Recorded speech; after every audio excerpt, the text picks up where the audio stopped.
గగన్ కృష్ణప్రసాద్ మీద చిరాకు పడుతూ ఉంటాడు. నువ్వెందుకు నా పెళ్లి కార్డు మీద నాకు తండ్రిలాగా నీ పేరెందుకు వేశారు అంటూ ఆయన నిలదీస్తూ ఉంటాడు. అప్పుడు శారద కూడా తన వెనకతలే ఉంటుంది. అప్పుడు శారద అంటుంది, నా కొడుకు ముందే అడుగుతున్నాను, నువ్వు ఈ విడాకుల మీద సంతకం చెయ్యు అంటూ శారద కృష్ణప్రసాద్ని అడుగుతుంది. అయితే ఇది విని గగన్ అంటాడు, ఇన్నాళ్ళు మా అమ్మ దగ్గర ఉన్న నీ తాళి ఉంది కనుకే నువ్వు ఇప్పుడు దాకా నాతో ఇలా మాట్లాడుతున్నావు.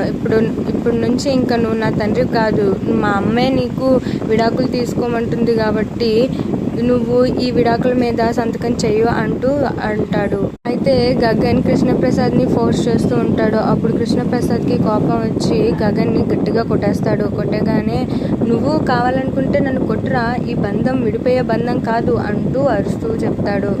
ఇది చూసి శారద ఇంకా గగన్ వల్ల చెల్లి షాక్ అవుతారు. రాబోయే ఎపిసోడ్లో ఏం జరుగుతుందో మన ఛానల్లో చూసుకుందాం. మీకు నచ్చినట్టయితే లైక్ చేసి సబ్స్క్రైబ్ టు మై ఛానల్.